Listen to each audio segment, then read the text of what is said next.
Alors bonjour, Anna-Rita Zambrano. Après la guerre, donc votre premier long métrage, c'est quoi le point de départ d'Après la guerre et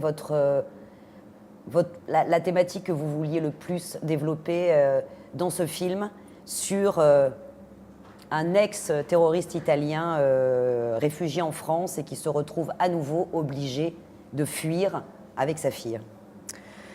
Donc, la thématique la plus importante pour moi, c'était la culpabilité. C'était cette idée de la culpabilité qui passe d'un pays à un autre, d'une génération à une autre. Est-ce que les fautes de nos pères sont obligées de retomber sous les enfants? Voilà, donc malheureusement, oui. Parfois, oui, voilà. Donc, au moins, c'est ce que j'aborde dans mon film. L'idée, c'était de faire un film qui se présentait un peu comme une tragédie. Sans une grande possibilité d'issue et que les personnages ils soient confrontés effectivement sans cesse à la culpabilité, soit qu'ils étaient directement coupables, soit qu'ils étaient coupables par transmission. Voilà. Donc, est-ce qu'un pays qui n'affronte pas ces bêtes noires, hein, ces fautes, comment se transforme en fait cette culpabilité dans les familles, chez les gens qui le vivent. Voilà, c'était ça la thématique la plus importante. Après, bien évidemment, moi j'ai vécu en Italie très longtemps, j'ai vécu en France très longtemps, et c'est un sujet qu'on peut regarder de deux côtés, soit du côté italien, soit du côté français. Et l'idée d'avoir vécu dans ces deux pays et d'avoir eu un double regard sur ce sujet m'a beaucoup aidé, m'a beaucoup stimulé. Voilà. C'était un film qui était un peu un film miroir, dans la mesure que, voilà, moi je ne suis pas fille de terroriste, je suis fille de juge. De juge antiterroriste. De juge, voilà. Et c'est vrai que je n'ai pas vécu cette même histoire, mais c'est vrai, voilà, que mon père m'a beaucoup poussé dans ma vie à certains choix. Il a demandé beaucoup.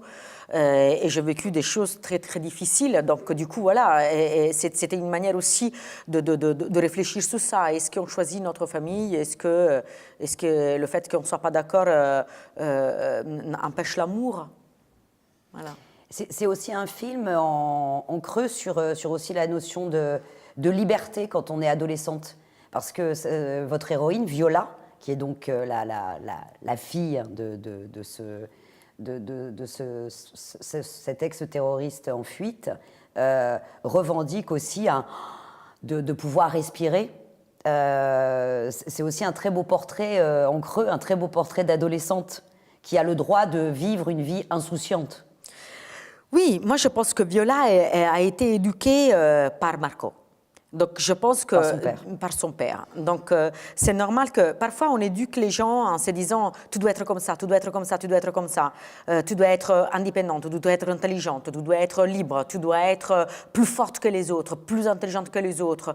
Et à la fin, on se demande comment ça se fait que cette personne, qu'elle est devenue plus forte, plus intelligente, plus libre que les autres, se rebelle. Voilà. Donc c'est aussi ça veut dire parfois, et cette adolescente, c'est sa digne fille, dans la mesure que lui, il lui a transmis une certaine force, une certaine autorité aussi dans ses pensées, et elle utilise cette même force contre lui. Donc c'était aussi une manière entre guillemets, de se rebeller au père pour gagner cette liberté. Après, est-ce que cette liberté, on la gagne en souffrant? Moi, je pense que oui. Je pense que toute liberté, on la gagne en souffrant. Donc, est-ce que parfois, on est obligé de faire des choix qu'on va se traîner sous le dos toute la vie? Et en même temps, elle nous permet d'être libres. Voilà, c'est la base de la tragédie. On gagne quelque chose, on perd quelque chose d'autre, mais c'est la vie. On en a besoin pour vivre notre vie et pas la vie que les autres ils ont choisie pour nous. Et alors, donc c'est un film à deux pôles, puisque donc il y a la France et l'Italie. Politiquement, c'est un film donc qui parle des répercussions et en France, en Italie, mais aussi en termes de mise en scène. C'est donc un film qui vraiment est à moitié italien, à moitié français. géographiquement, aussi dans sa langue et tout. Est-ce que ça, c'était aussi intéressant pour vous, qui êtes donc vous aussi entre les deux, de faire un film comme ça, et dont les deux manières de tourner d'ailleurs sont pas exactement identiques. Il y a quelque chose de très sauvage dans la première partie, enfin dans la partie française. C'est plus dans la nature, et il y a quelque chose de plus citadin, de plus enfermé dans la partie italienne. Oui, donc le film il se déroule donc en France et en Italie, en deux langues différentes, avec des personnages qui font partie de la même famille, mais ils ne se rencontrent jamais. Et ils ne sont jamais dans le même cadre. C'est l'histoire d'une famille qui est de toute façon divisée en deux par la culpabilité et par cette histoire de sang, en fait. Et donc, cette blessure, pour moi, cette blessure qui concerne cette histoire, pour moi, elle ne va jamais se résoudre. Et donc, cette division, qu'elle soit dans la langue, qu'elle soit dans deux pays différents, c'était aussi ma manière cinématographique de rendre l'impossibilité de combler cette blessure d'une quelque manière. Voilà, c'était vraiment un acte filmique. Voilà, le fait de faire parler deux langues différentes et de mettre des personnages qui, même s'ils sont liés par des liens de sang, elles ne sont pas liées par le fait qu'elles sont dans le même cadre, hein, par exemple, qu'elles parlent la même langue. Ça voulait dire, voilà, malheureusement, cette histoire a généré un sentiment de colère, et ce sentiment, il n'y aura pas une possibilité de le recoudre. Voilà, donc pour ça aussi, ce choix-là, de tourner en deux langues. Moi, je pouvais tout tranquillement faire parler Marco en italien avec sa fille, mais c'était vraiment un choix. Ça veut dire c'est deux pays, c'est deux positions différentes, et le drame des deux familles, même si c'est la même famille, c'est un drame différent.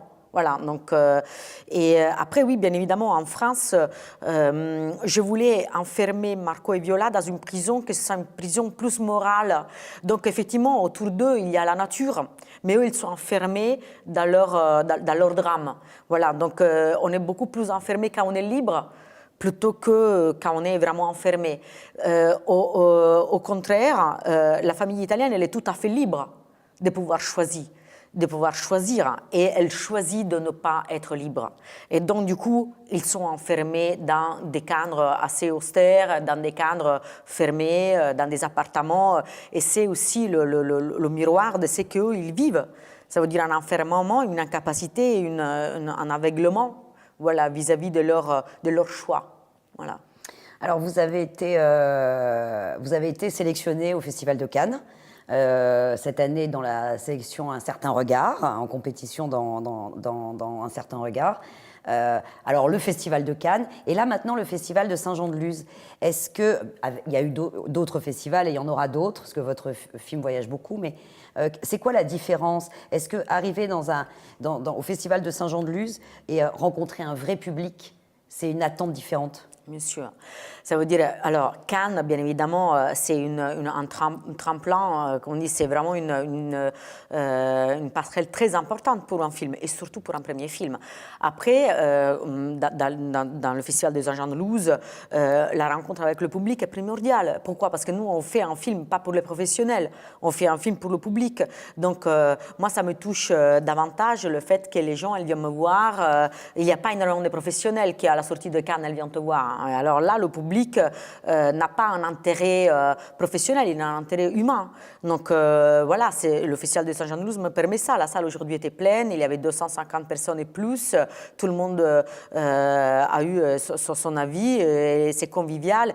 Et c'est primordial pour un réalisateur, moi je pense, de se confronter avec le public. Primordial, parce qu'après notre film, il va faire un chemin en salle, pas dans un festival professionnel, mais en salle. C'est les spectateurs qui font vivre les films, ce n'est pas les festivals.